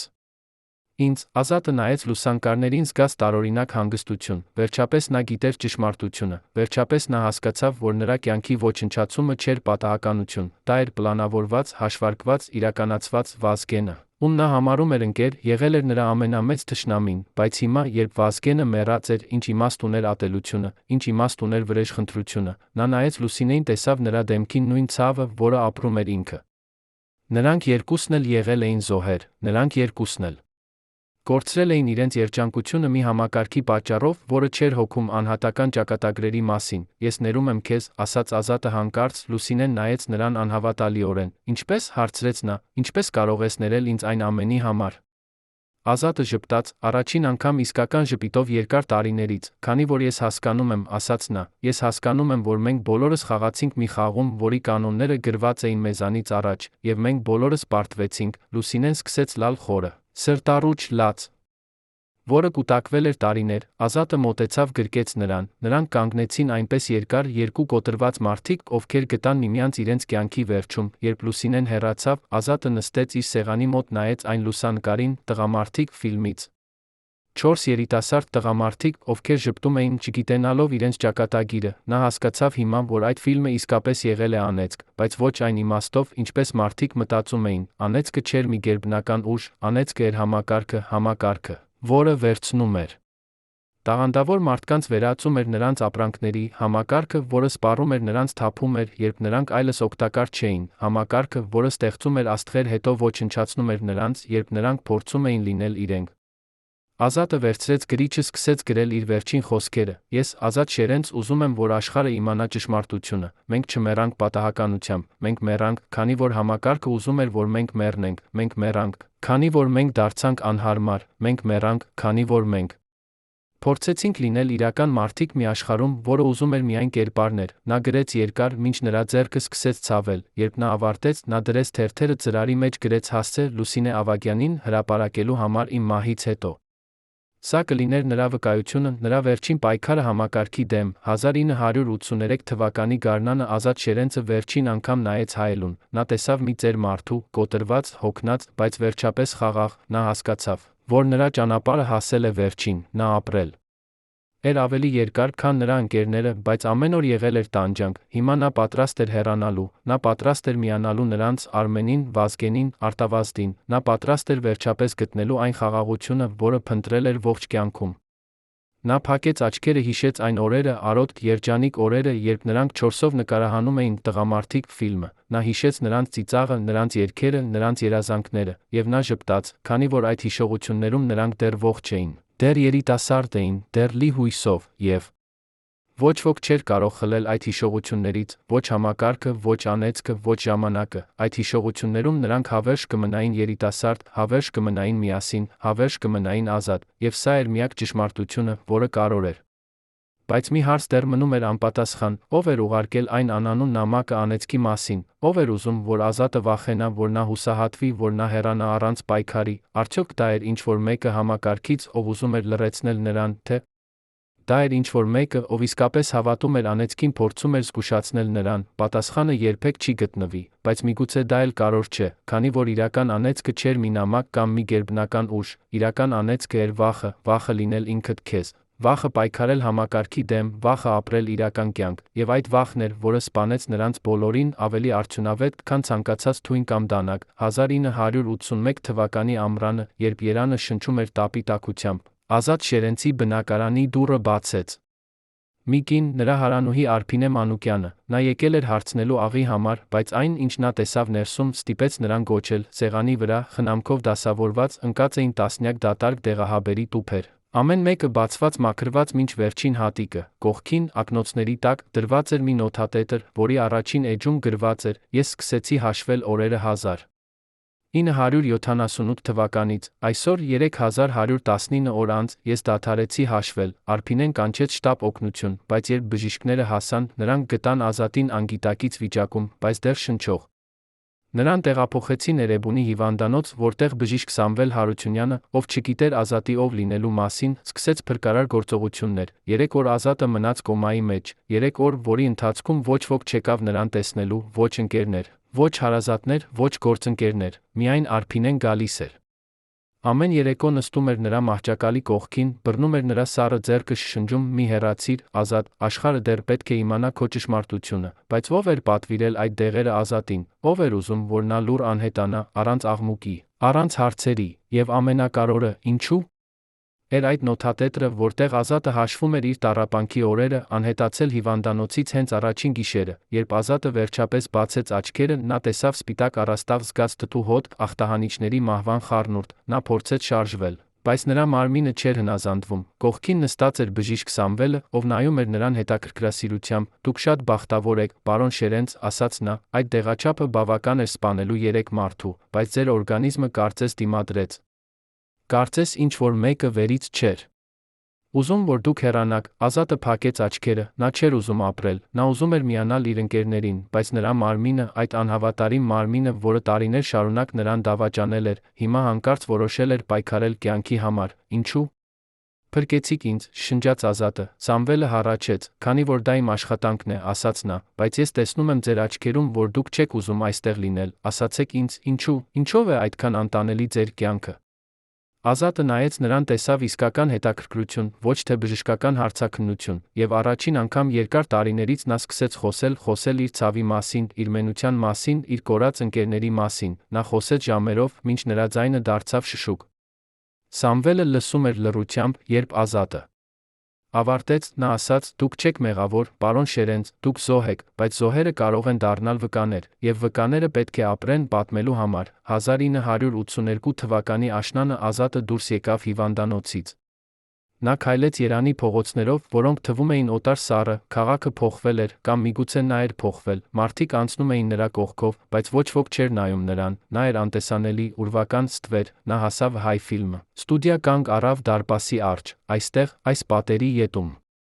ծնվել էր «Տղամարդիկ» ֆիլմը, այստեղ նրանք 4-ով երազել էին փառքի հանրահայտության մասին, բայց հիմա այդ երազանքները թվում էին այդքան հեռու, այդքան անիրական, նա տեսավ, թե ինչպես է դուրս գալիս մի երիտասարդ դերասան 25 տարեկան, փայլուն աչքերով, լի հույսով, ճիշտ այնպես, ինչպես ինքը եղել էր տարիներ առաջ։ Ազատը մոտեցավ նրան, երիտասարդ, ասաց նա, դու նոր ես սկսում, տղան գլուխ թեքեց, այո, ես հենց նոր ստորագրեցի իմ առաջին պայմանագիրը, ես կխաղամ գլխավոր դերը նոր ֆիլմում։ Ազատը նայեց նրա փայլուն աչքերին զգաց անսահման տխրություն, լսիր ինձ ուշադիր, ասաց նա, երբ դու ստորագրում ես այդ պայմանագիրը, դու ստորագրում ես ոչ միայն քո կարիերան, դու ստորագրում ես քո հոգու վաճառքը, համակարգը կվերցնի քեզանից ամեն ինչ, քո անունը, քո դեմքը, քո ինքնությունը, եւ երբ նա ավարտի քեզ հետ, նա կթափի քեզ, ինչպես օգտագործված թուղթ։ Տղան նայեց նրան շփոթված։ Դուք ո՞վ եք, հարցրեց նա։ Ազատը ժպտաց դառնորեն, ես եմ այն, ինչ դու կդառնաս, եթե չլսես իմ խոսքերը, եւ նա հեռացավ, թողնելով տղային կանգնած։ Շփոթված վախեցած, այդ երեկո Ազատը նստեց իր բնակարանում, բացեց հին տուփը, որտեղ պահում էր իր ամենաթանկարժեք իրերը, այնտեղ, ամենախորը, նա գտավ մի փոքրիկ կարմիր տետր, օրագիր, որը սկսել էր վարել 1971 թվականին, երբ նկարահանում էին «Տղամարդիկ» ֆիլմը, նա բացեց առաջին էջը, կարդաց. «Այսօր սկսեցինք նկարահանումները, ես երջանիկ եմ, ես զգում եմ, որ սա կփոխի իմ կյանքը, բայց ես չգիտեմ դեռ, լավի՞ց թե վատի»։ Նա շրջեց էջերը, կարդալով իր անցյալի մտքերը, իր երազանքները, իր վախերը, եւ հանկարծ 1972 թվականի մարտի 15-րդի գրառման մոտ նա տեսավ մի նախադասություն, որը սառեցրեց նրա արյունը։ Այսօր Վազգենը ինձ ասաց, որ եթե ես չհեռանամ Լուսինեից, նա կհոգա, որ ես երբեք այլս չաշխատեմ այս քաղաքում։ Նա ժպտում էր, երբ ասում էր սա, բայց նրա աչքերը սառը էին։ Ես վախենում եմ նրանից։ Ազատը փակեց օրագիրը, ուրեմն նա գիտեր, նա միշտ գիտեր, որ Վազգենը վտանգավոր է։ Բայց նա ընտրեց անտեսել, ընտրեց հավատալ, որ ընկերությունը ավելի ուժեղ է, քան նախանձը, եւ այդ ընտրությունը արժեցրեց նրան ամեն ինչ։ Նա վերցրեց օրագիրը, գնաց դեպի պատուհանը։ Դրսում Երանը փայլում էր հազարավոր լույսերով, քաղաք, որը մի ժամանակ սիրել էր նրան, բայց հիմա մոռացել էր։ Նա բացեց պատուհանը, զգաց սառը քամին իր դեմքին։ Մի վայրկյան նա մտածեց նետել օրագիրը դուրս, թող այն անհետանա, ինչպես անհետացել էին նրա երազանքները, բայց հետո նա հիշեց բժիշկ Սամվելի խոսքերը. վկաները պետք է ապրեն պատմելու համար։ Նա փակեց պատուհանը, դրեց օրագիրը ետ տուփի մեջ։ Սա կլիներ նրա վկայությունը, նրա ապացույցը, որ ամեն ինչ, ինչ պատահեց, չէր պատահականություն։ 1982 թվականի նոյեմբերին Ազատը ստացավ հեռախոսազանգ։ Զանգողը ներկայացավ որպես լրագրող Արա Բաբայան, գրական թերթ Պարբերականից։ Պարոն Շերենց, ասաց նա, ես գրում եմ հոդված «Տղամարդիկ» ֆիլմի 10-ամյակի առթիվ, ես կուզենայի հարցազրույց վերցնել ձեզանից։ Ազատը առաջին անգամ ուզում էր հրաժարվել։ Նա չէր ուզում հիշել, չէր ուզում խոսել, բայց հետո նա մտածեց, սա կարող է լինել նրա հնարավորությունը պատմել ճշմարտությունը, հնարավորությունը զգուշացնել ուրիշներին։ Լավ, ասաց նա, եկեք իմ տուն։ Երբ Արան եկավ, նա էր երիտասարդ տղա, 30 տարեկան, նոթատետրով, մագնիտոֆոնով։ Նա նստեց Ազատի դիմաց, սկսեց հարցեր տալ ֆիլմի մասին, նկարահանումների մասին, ընկերների մասին։ Ազատը պատասխանում էր մեխանիկորեն, տալով ստանդարտ պատասխաններ, բայց հետո Արան հարցրեց. «Պարոն Շերենց, ինչու՞ եք դուք կարծում, որ ձեր բոլոր գործընկերները մահացան այդքան երիտասարդ, մարդիկ խոսում են անեծքի մասին»։ Ազատը սառեց։ Սա էր այն հարցը, որին նա սպասում էր։ Սա էր այն պահը, երբ նա կարող էր ասել ճշմարտությունը։ Նա նայեց մագնիտոֆոնին, որը պտտվում էր, ձայնագրելով ամեն բառ, եւ նա սկսեց խոսել։ Նա պատմեց ամեն ինչ Վազգենի նախանձի մասին, Լուսինեի շանտաժի մասին, համակարգի մասին, որը ոչնչացրեց նրանց։ Նա խոսեց ժամ, 2 ժամ, 3 ժամ։ Արան նստում էր լռությամբ, նրա դեմքը գունատ։ Երբ Ազատը ավարտեց, Արան անջատեց մագնիտոֆոնը դողդոջուն ձեռքերով։ Սա անհավատալի է, ասաց նա, բայց դուք հասկանում եք, որ եթե ես հրապարակեմ սա, դա կստեղծի սկանդալ, դա կկործանի հեղինակություններ, կկոտրի կարիերաներ։ Ազատը նայեց նրան, եւ դա Վատ բան է, հարցրեց նա, միգուցե ժամանակն է, որ մարդիկ իմանան ճշմարտությունը, միգուցե ժամանակն է, որ համակարգը պատասխանատվություն կրի, բայց հոդվածը երբեք չհրապարակվեց։ 2 շաբաթ անց Արա Բաբայանը զանգահարեց Ազատին ասաց դողդոչուն ձայնով. «Պարոն Շերենց, ես ցավում եմ», խմբագիրը մերժեց հոդվածը։ Նա ասաց, որ սա չափազանց վտանգավոր է, չափազանց սկանդալային։ Նա ասաց, որ եթե մենք հրապարակենք սա, թերթը կկլանվի։ Ազատը զգաց, թե ինչպես է վերջին հույսը մարում նրա ներսում։ Եվ մագնիտոֆոնի ժապավենը։ Հարցրեց նա, Արան լռեց երկար, նրանք վերցրին այն, ասաց նա վերջապես, նրանք եկան գիշերը խուզարկեցին իմ բնակարանը, նրանք ասացին, որ սա պետական անվտանգության հարց է, ես ցավում եմ, պարոն Շերենց, ես իսկապես ցավում եմ, Ազատը դանդաղ դրեց հեռախոսաշողը։ Ուրեմն սա էր վերջը, նույնիսկ երբ նա փորձեց խոսել, համակարգը լռեցրեց նրան, նույնիսկ երբ նա փորձեց պայքարել, համակարգը ջախջախեց նրան, նա հասկացավ հիմա, որ նա երբեք չէր կարող հաղթել, համակարգը չափազանց ուժեղ էր, չափազանց մեծ էր, չափազանց անխոցելի էր, եւ նա էր միայն մեկ մարդ, կոտրված, հոգնած, մոռացված, բայց նույնիսկ այդ պարտությունը չէր կարող խլել նրանից մի բան, նրա հիշողությունները այն օրերի մասին, երբ նրանք 4-ով եղել էին միասին, երբ նրանք երազել էին, ծիծաղել էին, ապրել էին, այդ հիշողություններում նրանք հավերժ կմնային ողջ, եւ ոչ ոք չէր կարող խլել դրանք նրանից։ 1983 թվականի ձմռանը Երանը ծածկվեց ձյան հաստ շերտով, քաղաքը դարձավ սպիտակ, մաքուր, լուռ։ Ազատը նստում էր իր բնակարանում, նայում էր պատուհանից, նա տեսնում էր, թե ինչպես են երեխաները խաղում ձյան մեջ, ինչպես են մարդիկ շտապում տուն, ինչպես է կյանքը շարունակվում, անտեսելով նրա գոյությունը, նա զգում էր, որ նրա ժամանակը մոտենում է, նա զգում էր դա իր ոսկորների մեջ, իր արյան մեջ, իր հոգու մեջ, նա չէր վախենում, նա պատրաստ էր, նա միայն ուզում էր մի բան անել նախքան հեռանալը, նա ուզում էր տեսնել Լուսինեին վերջին անգամ, նա հեռախոսեց նրան, Լուսինե, ասաց նա, կարող ես գալ, ես ուզում եմ տեսնել քեզ։ Լուսինեն եկավ հաջորդ օրը, նա մտավ բնակարան, տեսավ Ազատին նստած իր սեղանի մոտ, շրջապատված հին լուսանկարներով, նամակներով, Ազատ, ասաց նա վախեցած, դու լավ ես զգում, Ազատը ժպտաց, ես երբեք չեմ եղել ավելի լավ, ասաց նա, ես վերջապես խաղաղ եմ, ես վերջապես հասկացա, որ ես չեմ կարող փոխել համակարգը, բայց ես կարող եմ ընտրել, թե ինչպես հեռանալ։ Լուսինեն սկսեց լալ, ինչ ես ասում, ասաց նա, դու չես կարող հեռանալ, դու պետք է ապրես, պետք է պայքարես։ Ազատը թոթվեց գլուխը, ես պայքարեցի, Լուսինե, ես պայքարեցի 30 տարի։ Եվ ես պարտվեցի, բայց դա լավ է, քանի որ պարտությունը նա ազատագրում է, նա վերցրեց այն ծրարը, որը պատրաստել էր, նրա օրագիրը, նրա նամակները, նրա վկայությունը, վերցրու սա, ասաց նա, պահիր այն, եւ երբ ժամանակը գա, երբ համակարգը փոխվի, հրապարակիր այն, թող մարդիկ իմանան ճշմարտությունը։ Լուսինեն վերցրեց ծրարը դողդոչուն ձեռքերով, ես խոստանում եմ, ասաց նա, ես խոստանում եմ, որ քո ճշմարտությունը կպատմվի։ Երբ Լուսինեն հեռացավ, Ազատը նստեց իր սեղանի մոտ, վերցրեց այն հին լուսանկարը, տղամարդիկ ֆիլմի նկարահանումներից։ 4 երիտասարդ տղամարդիկ, ովքեր ժպտում էին կամերային, չգիտենալով, թե ինչ ապագա է սպասում նրանց, նա նայեց նրանց դեմքերին, Արմենի, Վազգենի, Արտավազդի, իր սեփական դեմքին, նրանք այդքան երիտասարդ էին, այդքան լի հույսով։ Եվ հիմա նրանցից 3-ը մեռած էին։ Իսկ 4-րդը պատրաստվում էր միանալ նրանց, նա շրջեց լուսանկարը, կարդաց այն խոսքերը, որոնք գրել էր տարիներ առաջ, մենք չգիտեինք, որ սա մեր վերջին ժպիտն է, բայց հիմա նա ավելացրեց մի նախադասություն, բայց եթե կարողանայինք վերադառնալ, մենք նորից կընտրեինք նույն ճանապարհը, քանի որ այդ ժպիտը, այդ ընկերությունը, այդ երազանքները արժեին ամեն տառապանքը։ Նա դրեց լուսանկարը սեղանին, որտեղ այն կգտնեին, հետո նա անջատեց լույսերը, պառկեց իր մահճակալին, նա փակեց աչքերը, սկսեց հիշել։ Նա հիշեց առաջին օրը, երբ հանդիպեց Արմենին, Վազգենին, Արտավազդին, նա հիշեց նրանց առաջին նկարահանումները, նրանց առաջին հաջողությունը, նրանց առաջին երազանքները, նա հիշեց Լուսինեին, նրա ժպիտը, նրա ձայնը, նրա սերը, եւ նա ժպտաց։ Քանի որ այդ հիշողություններում նա դեռ երջանիկ էր, դեռ ողջ էր, դեռ ազատ էր, եւ ոչ ոք չէր կարող խլել այդ հիշողություններից նրան։ Առավոտյան, երբ Արը ծագեց Երանի վրա, Արփինե Մանուկյանը նորից եկավ Ազատի դուռը թակելու։ Նա ուներ նրա համար թարմ հաց կատ, բայց երբ նա բացեց դուռը, որը Ազատը թողել էր, բանալիով նա տեսավ նրան պառկած իր մահճակալին, խաղաղ, հանգիստ, վերջապես ազատ, սեղանի վրա, այն հին լուսանկարի կողքին դրված էր մի նամակ, ուղղված Լուսինե Ավագյանին, նամակում գրված էր. Սիրելի Լուսինե, երբ դու կարդաս սա, ես արդեն կլինեմ հեռու, բայց մի լար իմ համար, ես վերջապես գտա այն խաղաղությունը, որը փնտրում էի ողջ կյանքում, ես վերջապես միացա իմ ընկերներին, մենք նորից միասին ենք 4-ով, ինչպես հին օրերին, եւ այս անգամ ոչ ոք չի կարող բաժանել մեզ։ Պահիր քո խոստումը, պատմիր մեր ճշմարտությունը։ Թող աշխարհը իմանա, որ մենք ոչ թե պարտվեցինք, մենք ընտրեցինք մեր սեփական ճանապարհը, եւ այդ ընտրությունը մեզ դարձրեց ազատ, հավերժ քո, ազատ, Արփինեն կարդաց նամակը արցունքների միջով, հետո նա նայեց Ազատի խաղաղ դեմքին, հասկացավ, որ նա վերջապես տուն էր վերադարձել, բայց մի հարց դեռ մնում է անպատասխան, ով էր այն անծանոթ մարդը, ով այցելեց Ազատին 1978 թվականին առաջարկեց նրան այդ կաբալային պայմանագիրը, ով էր նա, ով ուղարկեց անանուն նամակը անեծքի մասին, ով էր նա, ով հրամայեց խլել Արա Բաբայանի մագնիտոֆոնի ժապավենը, արդյոք դա էր մեկ մարդ, թե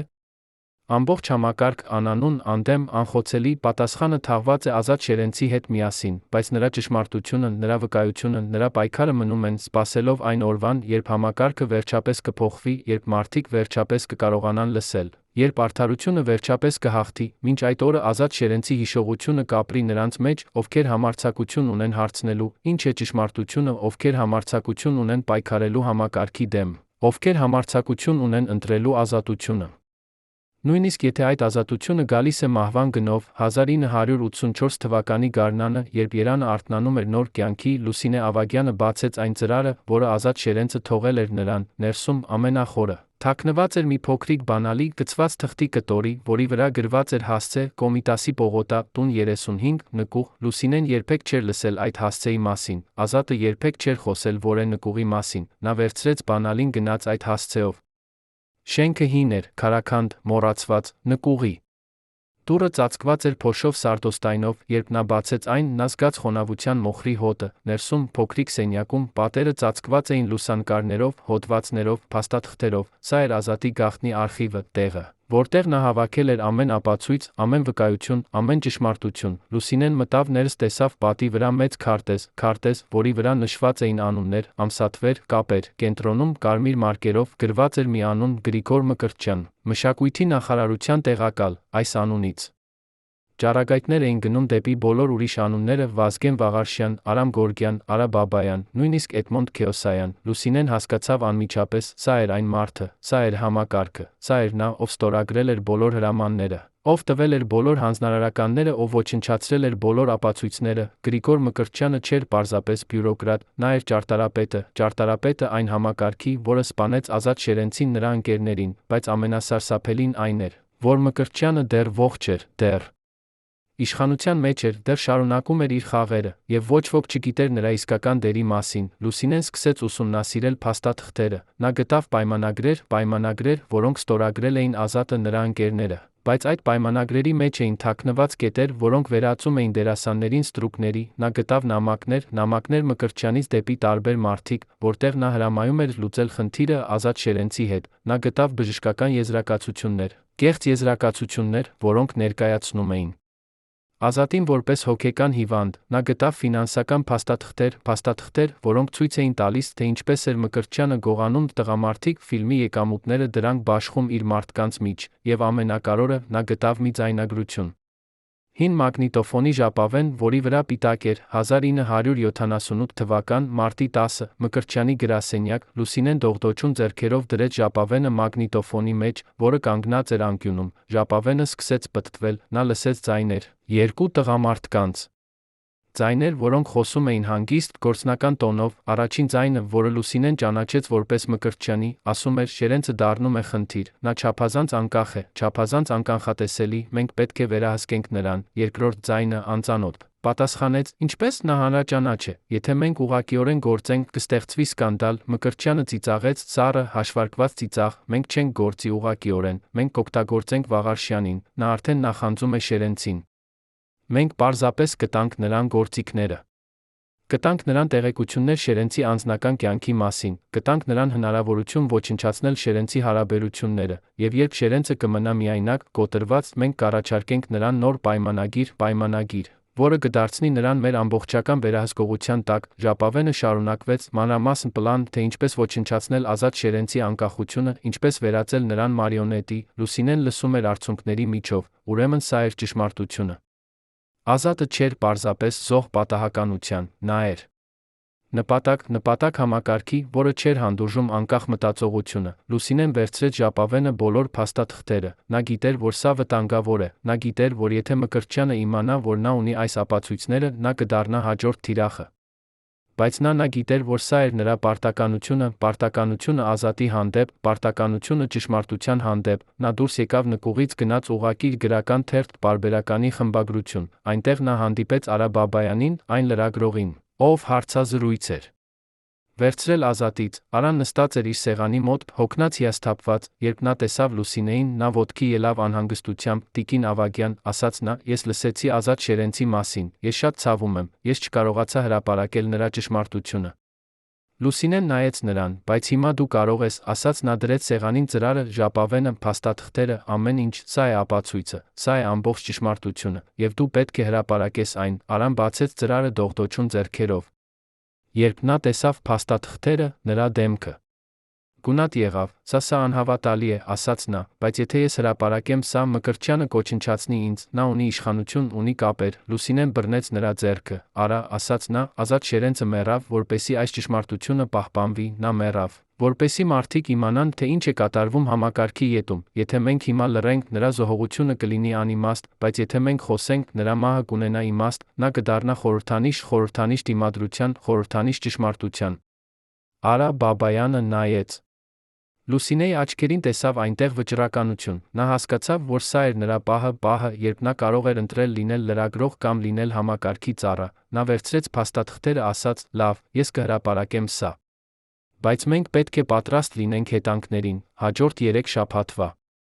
ընթացքում Արան աշխատեց գիշեր ու ցերեկ, նա ստուգեց ամեն փաստ, ստուգեց ամեն ամսաթիվ, ստուգեց ամեն անուն։ Նա հարցազրույցներ վերցրեց մարդկանցից, ովքեր աշխատել էին Հայ ֆիլմ ստուդիայում, ովքեր ճանաչել էին Ազատին, ովքեր տեսել էին համակարգի աշխատանքը, եւ վերջապես 1984 թվականի մայիսին հոդվածը հրապարակվեց։ Վերնագիրը էր «Անեծքը, որը չկար, ինչպես համակարգը սպանեց տղամարդիկ» ֆիլմի աստղերին։ Հոդվածը էր 12 էջ լի փաստերով, վկայություններով, ապացույցներով, այն պատմում էր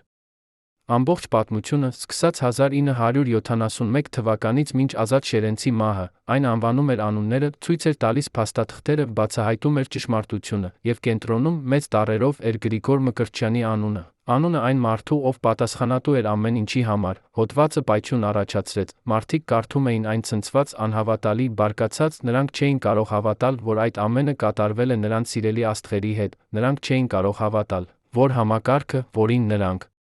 վստահում էին, այդքան կոռումպացված էր, այդքան դաժան էր։ Գրիգոր Մկրտչյանը կարդաց հոդվածը իր գրասենյակում, նրա դեմքը մնաց անշարժ, սառը, անարտահայտիչ, բայց նրա ձեռքերը, որոնք բռնում էին թերթը, դողում էին։ Նա անմիջապես կանչեց իր օգնականներին։ Գտեք Բաբայանին, հրամայեց նա, գտեք Ավագյանին, գտեք բոլոր նրանց, ովքեր ներգրավված են այս հոդվածում, եւ լռեցրեք նրանց, բայց արդեն ուշ էր, հոդվածը արդեն տարածվել էր, մարդիկ արդեն խոսում էին, եւ ավելի կարևորը, իշխանությունները արդեն սկսել էին հետաքննություն։ Մկրտչյանը հասկացավ, որ նրա իշխանությունը սկսում է փշրվել, նա փորձեց պաշտպանվել, նա տվեց հարցազրույցներ, որտեղ ժխտում էր ամեն ինչ, նա ասում էր, որ հոդվածը լի է սուտով, որ փաստաթղթերը կեղծ են, որ սա ամենը հակահայկական քարոզչություն է։ Բայց ոչ ոք չէր հավատում նրան, ապացույցները չափազանց ուժեղ էին, վկայությունները չափազանց համոզիչ էին։ 1984 թվականի հուլիսին Գրիգոր Մկրտչյանը հեռացվեց իր պաշտոնից, պաշտոնական տարբերակը էր, առողջական պատճառներով։ Բայց բոլորը գիտեին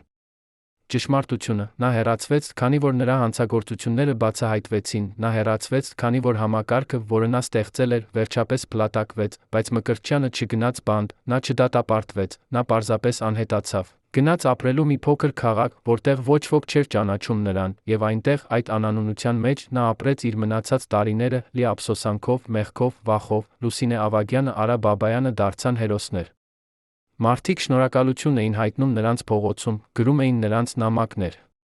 ուղարկում էին ծաղիկներ, բայց նրանք երկուսն էլ չէին զգում հերոսներ, նրանք զգում էին հոգնած, դատարկ, տխուր, քանի որ նրանք գիտեին, որ այս հաղթանակը եկել էր չափազանց ուշ, այն չէր կարող վերադարձնել Ազատ Շերենցին, չէր կարող վերադարձնել Արմենին, Վազգենին, Արտավազդին, այն միայն կարող էր տալ նրանց հիշողությանը արդարություն։ 1985 թվականի աշնանը Լուսինեն կազմակերպեց հուշահամերգ Ազատ Շերենցի նրա ընկերների հիշատակին։ Համերգը տեղի ունեցավ Օպերայի թատրոնում, նույն տեղում, որտեղ մի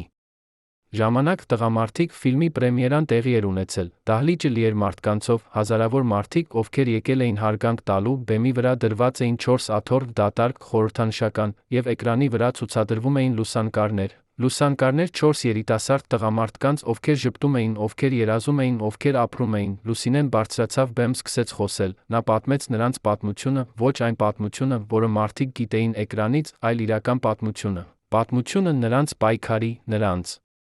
տառապանքի, նրանց զոհողության մասին։ Նա պատմեց, թե ինչպես էր համակարգը ոչնչացրել նրանց, բայց նա թե ինչպես էին նրանք դիմադրել, ինչպես էին նրանք պայքարել, ինչպես էին նրանք մնացել հավատարիմ իրենց սկզբունքներին մինչ վերջ, երբ նա ավարտեց։ Դահլիճը լռում էր, հետո դանդաղ մեկը սկսեց ծափահարել, հետոս մեկը, հետո ամբողջ դահլիճը, ծափերը շարունակվեցին 10 րոպե, 15 րոպե, 20 րոպե, մարդիկ ծափահարում էին արցունքների միջով, ծափահարում էին ցավի միջով, ծափահարում էին հարգանքի միջով։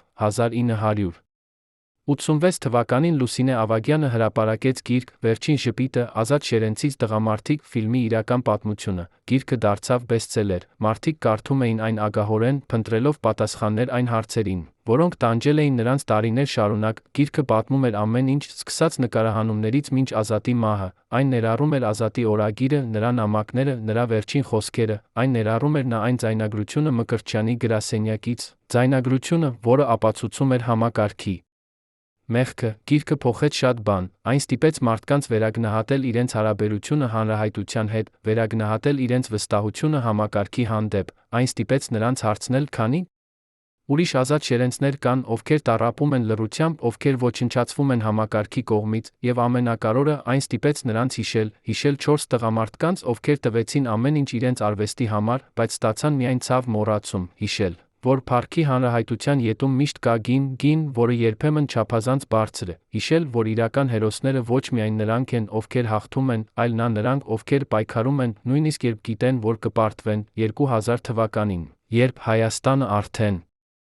անկախ էր, երբ համակարգը արդեն փոխվել էր, Երանի քաղաքապետարանը որոշեց տեղադրել հուշակոթող Ազատ Շերենցի նրա ընկերների հիշատակին։ Հուշակոթողը տեղադրվեց Կոմիտասի պողոտայում, հենց այն տան դիմաց, որտեղ Ազատը ապրել էր իր վերջին տարիները։ Հուշակոթողը պատկերում էր 4 տղամարդկանց, նստած տաքսու մեջ, ժպտացող, նայող դեպի հորիզոն, եւ տաքսու տանիքի վրա, փոքր տառերով, գրված էր. «Մենք չգիտեինք, որ սա մեր վերջին ժպիտն է, բայց մենք ժպտացինք իսկական ժպիտով»։ Բացման օրը եկան հարյուրավոր մարդիկ, եկավ Լուսինե Ավագյանը, արդեն ծեր, բայց դեռ ուժեղ, եկավ Արա Բաբայանը, արդեն ճանաչված լրագրող, բայց դեռ համեստ, եկան մարդիկ, ովքեր հիշում էին «Տղամարդիկ» ֆիլմը, ովքեր սիրել էին այդ 4 տղամարդկանց, եւ եկան երիտասարդներ, նոր սերունդ, ով կարդացել էր գիրքը, ով իմացել էր պատմությունը, ով ուզում էր հարգանք տալ։ Երբ ծածկոցը հանվեց հուշակոթողից, մարդիկ լռեցին, նրանք նայում էին այդ 4 դեմքերին, հավերժացված բրոնզում, հավերժացված հիշողության մեջ, եւ նրանք հասկացան, որ այս 4 տղամարդիկ այլս պարզապես դերասաններ չեն։ Նրանք խորհրդանիշներ են, խորհրդանիշներ դիմադրության, խորհրդանիշներ ճշմարտության, խորհրդանիշներ այն բանի, թե ինչ է նշանակում մնալ հավատարիմ ինքդ քեզ, նույնիսկ երբ ամբողջ աշխարհը քեզ դեմ է, բայց պատմությունը չավարտվեց այնտեղ։ 2012 թվականին, երբ Լուսինե Ավագյանը մահանում էր իր տանը, նա կանչեց իր թոռնուհուն Անահիտ Ավագյանին։ Անահիտը 25 տարեկան էր, երիտասարդ ռեժիսոր, ով ուսումնասիրում էր կինոարվեստը։ Լուսինեն տվեց նրան մի փոքրիկ տուփ, նույն տուփը, որը Ազատը տվել էր նրան տարիներ առաջ։ «Սա քեզ համար է», ասաց նա թույլ ձայնով, «ներսում է ամեն ինչ, օրագիրը, նամակները, ձայնագրությունները, ամեն ինչ։ Ես պահպանեցի դրանք ողջ իմ կյանքում, հիմա քո հերթն է, պահպանիր դրանք, եւ երբ ժամանակը գա, պատմիր այս պատմությունը նորից, քանի որ ամեն սերունդ պետք է իմանա, թե ինչ է կատարվել, ամեն սերունդ պետք է հիշի, որ ազատությունը գալիս է գնով, եւ այդ գինը երբեմն է ինքը կյանքը»։ Լուսինեն մահացավ այդ գիշերը խաղաղ, հանգիստ, գիտենալով, որ նա կատարել է իր խոստումը Ազատի հանդեպ։ Անահիտը բացեց տուփը, տեսավ այն գանձերը, հին թուղթը, դեղնած լուսանկարները, փխրուն ձայնագրությունները, եւ նա հասկացավ, որ սա ավելին է, քան պարզապես պատմություն, սա է ժառանգություն, որը նա պետք է փոխանցի հաջորդ սերնդին։ 2015 թվականին Անահիտը սկսեց աշխատել վավերագրական ֆիլմի վրա, ֆիլմի, որը կպատմի Ազատ Շերենցի նրա ընկերների իրական պատմությունը։ Նա հարցազրույցներ վերցրեց մարդկանցից, ովքեր ճանաչել էին նրանց, ովքեր աշխատել էին նրանց հետ, ովքեր սիրել էին նրանց։ Նա օգտագործեց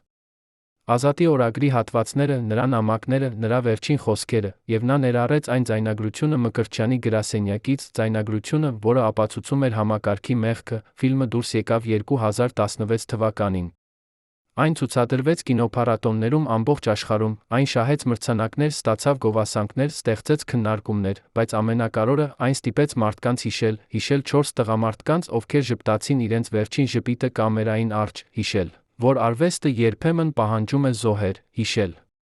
որ համակարգը կարող է ոչնչացնել մարմինները, բայց ոչ հիշողությունները, հիշել, որ ճշմարտությունը միշտ գտնում է իր ճանապարհը, նույնիսկ եթե դա տում է տասնամյակներ, եւ ամենակարևորը, հիշել, որ Ազատ Շերենցը նրա ընկերները չմեռան զուր, նրանք մեռան, որպեսզի մենք իմանանք ճշմարտությունը, նրանք մեռան, որպեսզի մենք չկրկնենք նրանց սխալները, նրանք մեռան, որպեսզի մենք ապրենք ավելի ազատ, ավելի իրական, ավելի մարդկային։ Այսօր, երբ դուք դիտում եք «Տղամարդիկ» ֆիլմը, դուք տեսնում եք 4 տղամարդկանց, ովքեր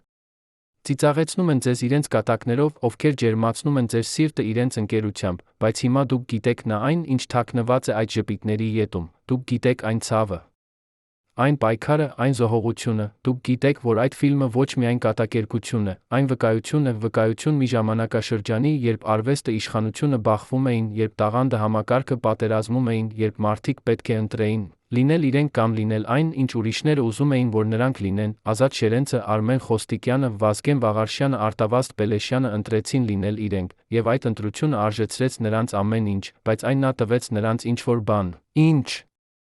համակարգը երբեք չէր կարող խլել՝ արժանապատվությունը ապրել իրենց սեփական պայմաններով, արժանապատվությունը մեռնել իրենց սեփական ճանապարհով, արժանապատվությունը մնալ հիշողության մեջ ոչ որպես մարիոնետներ, այլ որպես մարդիկ, իրական, կենդանի, անմոռանալի մարդիկ։ Գրիգոր Մկրտչյանը, այն մարդը, ով ստեղծեց այն համակարգը, որը ոչնչացրեց նրանց, մահացավ 2005 թվականին, մոռացված, միայնակ, անանուն, նրա մահվան մասին ոչ մի թերթ չգրեց, ոչ մի հեռուստաալիք չհաղորդեց։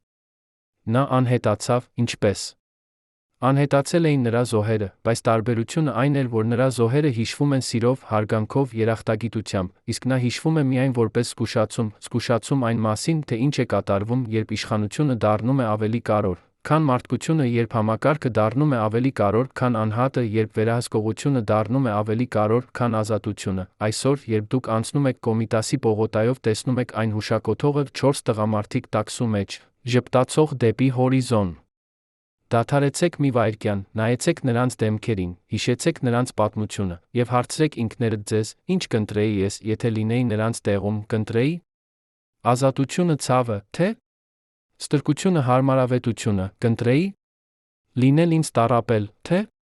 լինել ուրիշի ապրել հանգիստ։ Սա հարց է, որին ամեն մարդ պետք է պատասխանի իր սեփական կյանքում, բայց Ազատ Շերենցը, նրա ընկերները արդեն տվեցին իրենց պատասխանը, եւ այդ պատասխանը հնչում է ամեն անգամ, երբ մենք նայում ենք նրանց լուսանկարներին, երբ մենք կարդում ենք նրանց խոսքերը, երբ մենք հիշում ենք նրանց զոհողությունը, այդ պատասխանը հնչում է հստակ, ուժեղ՝ ազատությունը արժե ամեն զոհողության, ճշմարտությունը արժե ամեն ցավի, եւ լինել ինքդ քեզ արժե նույնիսկ մահվան։ Ասացեք, ինչպե՞ս եք դուք վերաբերվում Ազատ Շերենցին, նրա ընկերներին, կարծում եք նրանք զոհեր էին համակարգի, թե իրենք ընտրեցին իրենց ճանապարհը, արդյոք նրանք կարող էին ապրել այլ կերպ, կարող էին փրկվել, եթե համաձայնվեին խաղալ համակարգի կանոններով, թե նրանց ընտրությունը մնալ հավատարիմ իրենց սկզբունքներին եղավ միակ ճիշտ ընտրությունը, նույնիսկ եթե այն տանում էր դեպի ողբերգություն։ Գրեք ձեր կարծիքը մեկնաբանություններում։ Մեզ համար շատ կարևոր է իմանալ, թե արդյոք ձեր քաղաքում, ձեր ընտանիքում հիշում են այս լեգենդար չորսյակին, արդյոք կան նմանատիպ պատմություններ ձեր շրջապատում, մարդիկ, ովքեր զոհաբերեցին ամեն ինչ իրենց արվեստի, իրենց ճշմարտության, իրենց ազատության համար։ Կիսվեք ձեր հիշողություններով, ձեր մտքերով, ձեր զգացմունքներով, սեղմեք դուրը։ Եկել կոճակը, եթե այս պատմությունը դիպավ ձեր սրտին, բաժանորդագրվեք մեր ալիքին, որպեսզի չբաց թողնեք նմանատիպ պատմություններ իրական մարդկանց մասին, ովքեր ապրեցին, սիրեցին, տառապեցին, մնացին հիշողության մեջ որպես խորհրդանիշներ քաջության, ճշմարտության, անսասան մարդկային ոգու։ Շնորհակալություն, որ եղաք մեզ հետ այս երկար ճանապարհին դեպի ճշմարտությունը։